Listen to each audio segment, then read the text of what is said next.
صدری ويسر لي أمري واحلل عقدة من لساني ويفقهوا قولي. الصلاة والسلام عليك يا رسول الله وسلم عليك يا حبيب الله. اللہ سبحانہ و تعالیٰ کا لاکھ لاکھ شکر عظیم ہے کہ مالک الملک نے ہمیں اپنی یاد کے لیے یہاں اکٹھا فرمایا. لاکھوں کروڑوں درود و سلام حضرت محمد مصطفیٰ صلی اللہ علیہ وآلہ وسلم کی ذات اقدس پر جن کے طفیل مالک الملک نے یہ کرم نازل فرمایا. حسب معمول حسب سابق انشاءاللہ پہلے تھوڑا سا قرآن کریم کا درس ہوگا، اس کے بعد انشاءاللہ ختم خواجدان اور ذکر الہی اور آخر میں انشاءاللہ اجتماعی دعا ہوگا.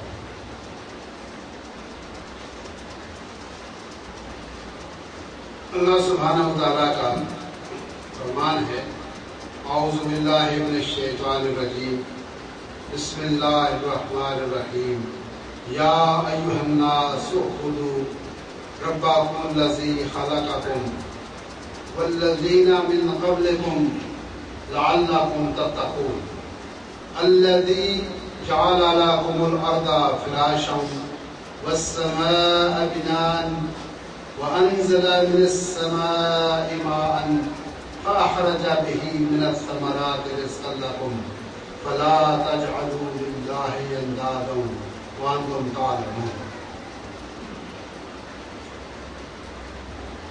تمام زبانوں کا یہ طریقہ ہے کہ کسی کو بھی آواز جب وہ دیتے ہیں تو پہلے ایک لفظ استعمال کرتے ہیں. تو اردو میں ہم اے کہتے ہیں، اے بھائی، اے دوست، ایک یہ آواز دینے کے لیے. عربی زبان میں یا کا لفظ استعمال ہوتا ہے، یا ایھا الناس اعبدوا، اے لوگو. ناس کا معنی ہوتا ہے اے لوگو، کیونکہ قرآن حکیم تمام بنی نوع انسان کے لیے ہے، اور جہاں پر وہ خاص ایمان والوں کے لیے ہو، مسلمانوں کے لیے یا مومنوں کے لیے، تو وہاں پر لفظ استعمال ہوتا ہے یا ایھا الذین آمنوا. اور جس وقت تمام بنی نوع انسان کو خطاب کیا جائے اس وقت کہا جاتا ہے، ناس کا لفظ استعمال ہوتا ہے یا ایھا الناس، اے لوگو. سو بدو، عبادت کرو، ربکم، اپنے رب کی، اپنے پالنے والے کی، الذی، جس نے، خلقکم، پیدا کیا تم کو، والذین، اور ان لوگوں کو، من قبلکم، جو تم سے پہلے گزر گئے، لعلکم، تاکہ تم تتقون، پرہیزگار بن جاؤ. الذی، وہ جس نے، جعل، بنایا، پیدا کیا، لکم، تمہارے لیے، الارض، زمین، فراشا، فرش کے طور پر جس پر آپ چلتے ہیں، پھرتے ہیں، گھر بناتے ہیں، سوتے جاگتے ہیں. والسماء، اور آسمان کو، بناءً، ایک عمارت بنایا، چھت بنایا. وانزل، اور نازل کیا، من السماء، آسمانوں سے، ماءً، پانی. فاخرج، پھر نکالے اس میں سے، من الثمرات، پھل، رزقا لکم، تمہارے لیے یہ رزق ہے. فلا تجعلوا، پس نہ ٹھہراؤ، للہ، اللہ کے لیے، اندادا، کوئی بد مقابل، کوئی شریک. وانتم تعلمون، اور تم جانتے ہو. اس آیت مبارکہ کے اندر اللہ سبحانہ وتعالیٰ نے انسانوں کو یہ بتایا ہے کہ میں تمہارا رب ہوں، جس نے تمہارے لیے یہ زمین بنائی جس پر تم چلتے ہو، یہ آسمان بنایا، اس میں ستارے لگائے، اس میں چاند بنایا، اس میں سورج بنایا. اور یہ میری ہی ذات ہے جس نے اس چیزوں کو تخلیق کیا ہے. باقی کوئی آدمی، کوئی دنیا کا کوئی بشر ایسی کوئی چیز تخلیق نہیں کر سکتا، پیدا نہیں کر سکتا. یہ صرف رب العالمین کا کام ہے کہ جس نے زمین کو بھی بنایا اور آسمانوں کو بنایا، چاند کو بتایا، ستاروں کو بنایا، اور پھر آسمان سے پانی نازل فرمایا. کیونکہ یہ بھی دیکھیں ایک لفظ بڑا خاص ہے، رب. رب کے معنی ہوتے ہیں پالنے والا. اور جس وقت جیسے آپ اپنے بچے کو پالتے ہیں تو اس کی تمام ضروریات کو پورا کرتے ہیں. اگر اس کو علاج کی ضرورت ہو تو علاج معاوضہ کیا جاتا ہے، اسکول کالج کی ضرورت پوری کر جاتی ہے، اس کے کھانے پینے کی، سونے اوڑھنے کی، ہر قسم کی ضرورت جو پوری کی جاتی ہے، جو پورا کرے اس کو ربوبیت کہتی ہے، اور جو تمام چیزیں مہیا کرے اس کو رب کہتے ہیں۔ اللہ سبحانہ و تعالیٰ رب ہے۔ انسان کو ضرورت ہے، کچھ بچے پڑھے لکھے بھی بیچ میں بیٹھے ہوئے ہیں، کہ جب انسان پیدا ہوتا ہے تو اس کو سانس لینے کے لیے ایک خاص گیس ہوتی ہے، آکسیجن، اس کی ضرورت ہے۔ تو اللہ سبحانہ و تعالیٰ نے اس فضا کے اندر وافر مقدار میں آکسیجن پیدا کر دی، کیونکہ اس کے بغیر انسان زندہ رہ نہیں سکتا۔ سب سے پہلے آکسیجن، انسان کے اندر جو سانس لیتا ہے آکسیجن جاتی ہے، جو باہر نکلتی ہے اس کو کاربن کہتے ہیں، کاربن نکلتی ہے۔ پھر اللہ سبحانہ و تعالیٰ کا عظیم اس کا فضل و کرم کہ اس نے یہ درخت بنائے۔ یہ درخت جو ہیں یہ کاربن لیتے ہیں، اور جو خارج کرتے ہیں وہ آکسیجن خارج کرتے ہیں، یعنی وہ انسان کی جو ضرورت ہے وہ درخت سے بھی انسان کو ملتی ہے۔ اور اس کو ایک خوبصورتی کا ذریعہ بھی بنایا، اس کو چھاؤں بھی بنایا، اس میں ہم اس پہ لکڑی بھی حاصل کرتے ہیں، فرنیچر، دروازے، گھر بار سب اس درخت سے بناتے ہیں۔ اور پھر مزیداری کی بات یہ ہے کہ ایک جو درخت ہے اس کے نیچے اگر آپ چارپائی کرسی ڈال کے بیٹھیں، اس کی اتنی ٹھنڈک ہے، اتنی 1.5 ٹن اے سی کی ٹھنڈک ہوتی ہے، اتنی ٹھنڈک درخت کے نیچے ہوتی ہے۔ ہم لوگ بھی اپنے گاؤں میں جب بڑے بوڑھے چھوٹے ہوتے تھے تو چارپائی اٹھا کے درخت کے نیچے چلے، جس کی بڑی گھنی چھاؤں تھی، اس کے نیچے چارپائی ڈال کے اٹھا، تو کیونکہ اس کے اندر ٹھنڈک ہے۔ ٹھنڈک یہ تو بعد میں سائنس نے ہمیں بتایا کہ وہ اس کے اندر اتنی ٹھنڈک ہوتی ہے جتنی 1.5 ٹن اے سی آپ کو ٹھنڈک پرووائڈ کرتا ہے، اتنی ٹھنڈک ایک درخت پرووائڈ کرتا ہے۔ اور درخت کے حوالے سے ایک اور بات آپ سب دوستوں کو بتاتا چلوں کہ زندگی میں اس کو بڑے غور سے اس بات کو سننا، زندگی میں 50 درخت ضرور لگانا۔ جو شخص 50 درخت لگا دے جنت اس کی پروازیں ہو جائے۔ دیکھو اللہ سبحانہ و تعالیٰ نے کتنا وہ رحیم ہے، کتنا رؤوف ہے، کتنا کریم ہے اپنے بندے کے لیے، کہ اس نے ایک چھوٹی چھوٹی نیکیاں بنا دی اور ان کے بدلے بڑے بڑے انعامات رکھ دیے۔ ہم لوگ اکثر سوچتے ہیں یار اللہ سبحانہ و تعالیٰ ہمیں توفیق دے تو ہم نے بہت بڑی عالیشان جامع مسجد بنائیں، فیصل مسجد کی طرح، شاہی مسجد لاہور کی طرح، دہلی کی طرح، اور اسی طرح سے اس کے مینار بنائیں، نبی جامع مسجد نبی کی طرح کو مسجد بنائیں، بڑا ایک دارالعلوم ہو، اس میں فض ہو، ناظرہ ہو، فلسفہ ہو، اس میں ہر قسم کی تعلیم ہو۔ سوچتے ہیں لیکن بنا نہیں سکتے، کیونکہ اس کے لیے کروڑوں اور اربوں روپے اس میں فنڈ کی ضرورت ہے، سرمایہ کی ضرورت ہے۔ تو سوچ تو ہم سکتے ہیں لیکن اس کو کر نہیں پاتے۔ تو زندگی تو چند روزہ ہے، مخصوص زندگی ہے، چند دن کی زندگی ہے۔ عمر دراز مانگ کے لائے تھے 4 دن، 2 آرزو میں کٹ گئے وہ انتظار کرے۔ تو زندگی تو مختصر سی ہے۔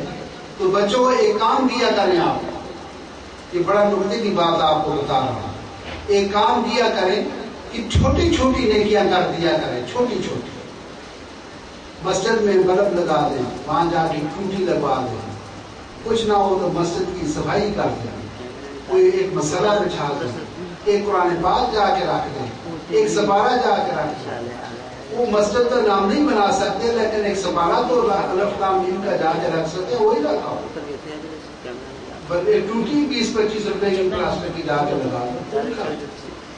تو چھوٹے چھوٹے کام کرتے رہا کرو۔ اور گھر میں بھی ایک چلو آپ کو بات بتائی دیں، گھر میں بھی چھوٹی چھوٹی خوشیاں تقسیم کیا کرو، چھوٹی چھوٹی۔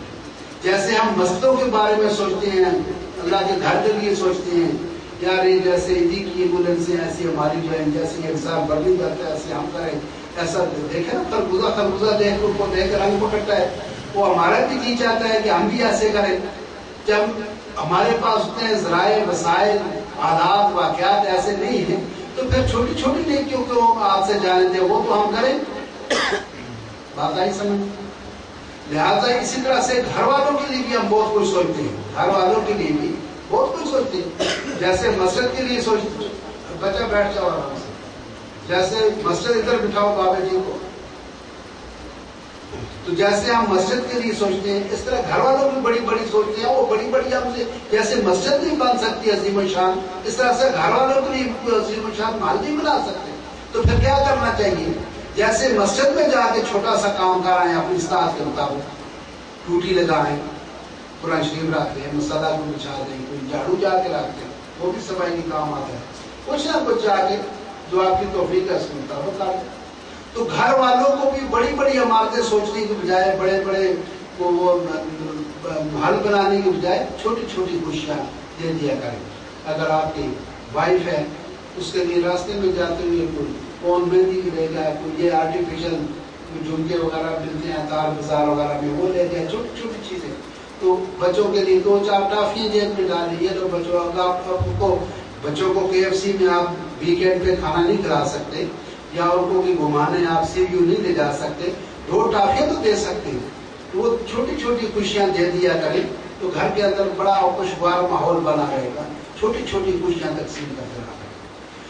تو میں کہہ یہ رہا تھا کہ رب سبحانہ و تعالیٰ نے انسان کی تمام ضروریات کو اللہ سبحانہ و تعالیٰ نے کام پہنچایا۔ اگر اس کو آکسیجن کی ضرورت تھی تو اللہ سبحانہ و تعالیٰ نے اس فضا کے اندر آکسیجن رکھا۔ پھر پانی کے بغیر انسان نہیں رہ سکتا، پانی کے بغیر زندہ نہیں رہ سکتا، کوئی چیز بھی وہ پانی کے بغیر رہ نہیں سکتا۔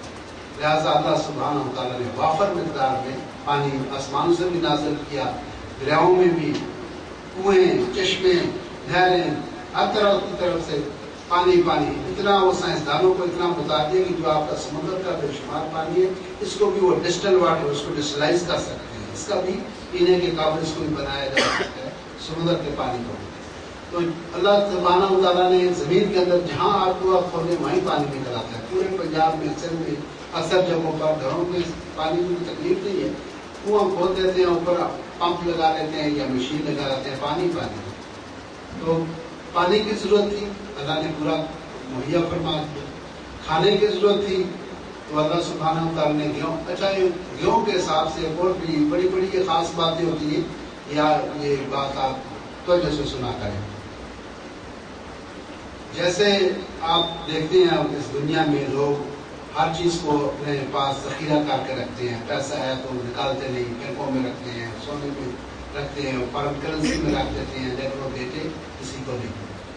اسی طرح سے جو زمیندار ہے جن کی ہزاروں ایکڑ زمین ہے، لاکھوں ایکڑ بھی بعض لوگوں کی ہے اسی پاکستان کے اندر، تو وہاں پر پھر لاکھوں غلہ بھی پیدا ہوتا ہوگا، تو وہ اپنی مزاج کے مطابق اس کو بھی ذخیرہ کر لیں۔ لیکن چونکہ یہ خوراک ہے تمام انسانوں کی، بلکہ حیوانوں کی بھی، پرندوں کی بھی، تو اللہ نے اس کو ذخیرہ اندوزی سے بچا لیا، اللہ نے اس کو ذخیرہ کرنے سے بچا لیا، کیونکہ گندم کو اگر آپ ذخیرہ کریں گے تو اس کے اندر کیڑا پیدا ہو جاتا ہے جو اس گندم کو کھا جاتا ہے۔ لہٰذا وہ ذخیرہ اندوز جو ہے وہ شخص گندم کو ذخیرہ کر ہی نہیں سکتا، یہ ہو ہی نہیں سکتا۔ اللہ سبحانہ و تعالیٰ نے خود ہی ایسا بندوبست کر دیا کہ یہ ذخیرہ ہو ہی نہ سکے، تاکہ ہر ضرورت مند جو ہے اس کا یہ گندم پہنچے۔ ہم دیکھو صبح بھی گندم ناشتے میں کرتے ہیں، دوپہر میں کھاتے ہیں، رات میں بھی کھاتے ہیں، غریب بھی کھاتے ہیں، امیر بھی کھاتا ہے، ہر چیز جو اس کے ساتھ بھی پیٹ ہے وہ گندم اولین ضرورت ہے، تو اللہ نے اس کو ذخیرہ ہونے سے ہی بچا دیا، ذخیرہ ہو ہی نہیں سکتا۔ تو اللہ سے جو بھی انسانی ضرورت ہے اللہ سبحانہ و تعالیٰ نے اس کے لیے مہیا کر دیا۔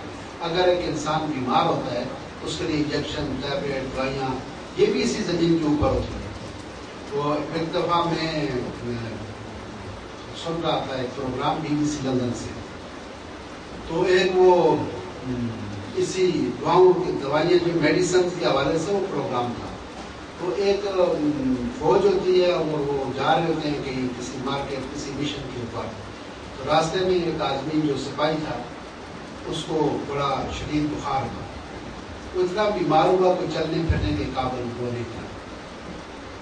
تو انہوں نے کہا بھائی اب کیا کریں گے، بندہ تو چل پھر سکتا نہیں، ہماری تو منزل بہت دور ہے، اس کو یہی چھوڑ دو، ہم سپرد خدا۔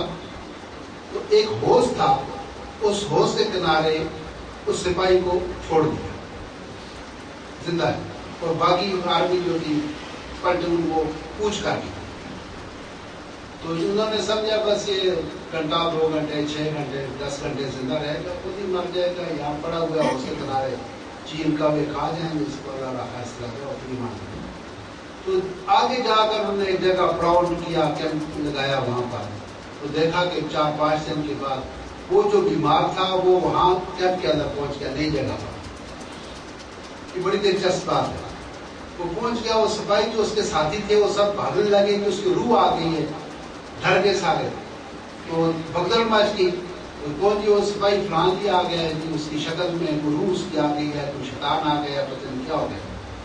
تو جو ان کے کمانڈنگ اتھارٹی تھی، کرنل میجر کیپٹن وغیرہ، وہ تو پڑھے لکھے تعلیم یافتہ لوگوں سے، انہوں نے کہا اس کو ہمارے پاس لاؤ، تم سکون سے بیٹھو۔ اس سے پوچھا بھئی تم وہی سپاہی فلاں فلاں؟ ہاں جی نہیں۔ تو یار تم بیمار تھے؟ اس نے کہا جی بس آپ لوگ آگے تھے، مجھے چھوڑ آئے تھے، بعد میں 3-4 دن میں وہاں پڑا رہا اور میں ٹھیک ہو گیا۔ اور کس پوزیشن میں تھے جب تمہیں ہوش آیا؟ اس نے کہا جی میرا منہ پانی کے اندر تھا، اتنا مجھے تھا، میرا منہ پانی کے اندر تھا۔ تو کچھ جب کرنل کی سمجھ میں آئی بات، اس نے کہا چلو جی وہیں چلتے ہیں اسی اس کے پاس، جہاں سے بندہ اٹھا۔ وہاں وہ گئے تو انہوں نے دیکھا کہ جس سپاہی کو وہ درخت کے نیچے ڈالا تھا، اس درخت کی کچھ ٹہنیاں پتے اس پانی کے اندر پڑ رہے تھے، داخل ہو رہے تھے لٹک کے اوپر سے نیچے۔ تو اس نے کرنل صاحب نے ادھر سے پانی پیا، وہ میٹھا تھا، ادھر سے پیا، وہ بھی میٹھا تھا۔ جہاں پر وہ درخت کے پتے آ رہے تھے ٹہنیاں، وہ پانی کڑوا تھا۔ وہ سمجھ گیا کہ اس درخت کے اندر کوئی ایسی چیز ہے جس سے اس کو شفا دے گی۔ تو اس نے کرنل نے وہاں سے وہ اس کی شاخ کاٹ کے تو پیچھے لیبارٹری میں بھیج دی کہ اس کو ٹیسٹ کرو اس میں کیا ہے۔ تو انہوں نے اس کی چھلکا اتار کے اس کو لیبارٹری میں ٹیسٹ کیا۔ انہوں نے کہا جی اس کے اندر اونین ہے جو ملیریا کے لیے اکثیر چیز ہے۔ تو پھر اس زمانے میں وہ درخت ملا اور وہ لوگ پھر جب کسی کو بخار ہوتا تھا تو اس کے چھلکے اتار کے اس کو کھلاتے تھے یا کوٹ کے اس کا پانی پلاتے تھے، وہ ٹھیک ہو جاتا تھا۔ تو پھر انہوں نے سوچا کہ اس طرح سے اگر یہ درخت ناپید ہو جائے گا، جب اس کے چھلکے اترنے شروع ہو جائیں گے تو ایسا کریں کہ اس کو اور رنگ دیں، لہٰذا انہوں نے کونین کی گولی بنا دی۔ تو یہ اسی طرح سے اللہ تعالیٰ نے انسانی بیماریوں سے نجات کے لیے اللہ سبحانہ و تعالیٰ نے یہ چیزیں پیدا فرما دی تاکہ وہ بندہ بیمار ہو تو اس کے لیے یہ دوائی بھی موجود ہو۔ اس کو کہتے ہیں رب، جو انسانی زندگی کو قائم رکھنے کے لیے تمام ضروریات زندگی جن سے زندگی قائم ہوتی ہے وہ مہیا کرنے والا رب کہلاتا ہے۔ سبحان اللہ۔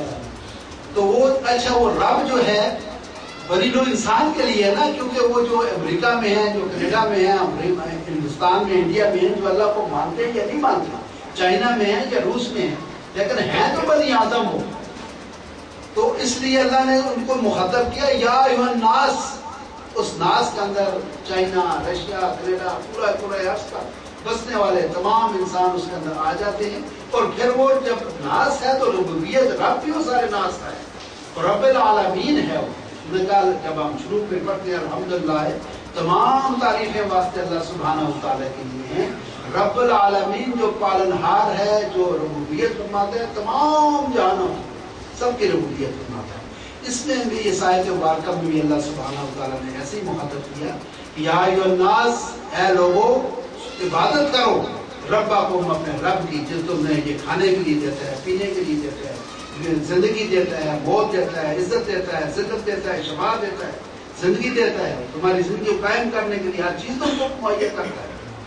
تو اچھا اگر ہم اپنے لباس کو بھی دیکھیں، یہ بھی تو زمین میں پیدا ہوتا ہے۔ جو کاٹن ہے، ہوئی ہے، یہ چیچا بتنی پنجاب میں پیدا ہوتی ہے، ہماری خواتین کھیتوں سے اس کو اٹھاتی ہیں، پھر فیکٹریوں میں اس کا بیج الگ ہوتا ہے، کاٹن الگ ہوتا ہے، پھر اس کو آگے دوسری فیکٹری میں لے جاتے ہیں، وہاں اس کا دھاگا بنتا ہے، پھر وہاں سے اٹھاتے ہیں، پھر بنائی میں لے جاتے ہیں، وہاں کپڑا بنتا ہے، پھر پروسیس میں سے نکل کر آپ کے اور ہمارے سے تن جو ہمیں سردی گرمی موسمی اثرات سے بچاتا ہے اور ہماری عزت میں بھی اضافے کا باعث بن جاتا ہے۔ تو اصل میں یہ بھی پیدا کرنے والا جو ہے وہ بھی رب ہی ہے۔ تو کہنے کا مقصد یہ ہے کہ جہاں بھی آپ دیکھیں گے، اور وہ سائنس ہو اور کوئی بھی چیز ہو، تو اس میں قرآن نے کہہ دیا کہ الی ربک منتہا، بات جا کے تمہارے رب پر ختم ہو جاتی ہے۔ تو اگر یہ سائنسدانوں کو بھی دیکھیں نا، ان سے پوچھیں کہ جی یہ چند دن پہلے بڑی سردی تھی، اب یہ گرمی ہو گئی ہے، اس کی کیا وجہ ہے؟ یا یہ موسم بنتے ہیں، بہار بنتی ہے، خزاں بنتی ہے، سردی گرمی ہوتی ہے، دن چھوٹے بڑے ہوتے ہیں، یہ کیا وجہ ہے؟ تو وہ آپ کو بتائیں کہ اپنا سولر سسٹم کے تحت کہ یہ زمین کی گردش ہوتی ہے اور یہ چاند کی گردش ہے، ستاروں کی، چاند سورج کی گردش ہے، یہ جو محوری گردش ہے اس کی وجہ سے یہ دن بڑھتے بڑھتے استاد بیٹھے ہوئے یوسف صاحب سمجھتے ہیں کہ محوری گردش سے یہ سب چیزیں پیدا ہوتی ہیں۔ اب پھر ان سے یہ سوال کریں کہ جی یہ گردش کس نے پیدا کی؟ تو گردش وہ جو گھومنے کی طاقت ہے، اتنی بڑی زمین ہے جو یہ گھومتی ہے، کوئی ایسی طاقت اس کو گھماتی ہے تو گھومتی ہے۔ تو پھر بات جا کر رب کے ختم ہو جاتی ہے بھائی اللہ تعالیٰ اگر سورج یہ گرمی کیوں ہے؟ ابھی سورج کی وجہ سے، سورج کے اندر یہ گرمی کس نے پیدا کی؟ تو گرمی بھی تو اللہ نے پیدا کی، بات آ رہی سمجھ۔ تو جو بھی ہماری ضرورت کی، انسانی ضرورت کو، زندگی کو قائم رکھنے کے لیے جو کچھ بھی مہیا کرتا ہے اور رب تعالیٰ کرتا ہے اس کو وہ ربوبیت فرماتا ہے۔ تو اللہ تعالیٰ نے حکم دیا کہ کیونکہ میں تمہارا رب ہوں، میں نے ہی تمہاری زندگی کے تمام سامان تمہیں مہیا کیے اور میں ہی تمہارا خالق ہوں، میں نے تم کو پیدا کیا، خلقکم تمہیں پیدا کیا، والذین اور ان لوگوں کو من قبلکم جو تم سے پہلے بھی۔ یہ نہ سمجھنا کہ پہلوں کو کسی اور نے پیدا کیا اور تمہیں میں نے پیدا نہیں، میں ایک ہی رب ہوں، ہر آغاز سے پہلے اور ہر انتہا کے بعد، وحدہ لا شریک ہوں۔ پہلے جو لوگ تھے ان کو بھی میں نے پیدا کیا، تم نے پیدا کیا، جو تم سے بات ہوں گے وہ بھی میں ہی پیدا کروں گا۔ والذین من قبلکم لعلکم تتقون تاکہ تم پرہیزگاری اختیار کرو۔ تو آج یہیں پر اپنے سلسلے کو ختم کرتے ہیں۔ وآخر دعوانا الحمدللہ رب العالمین۔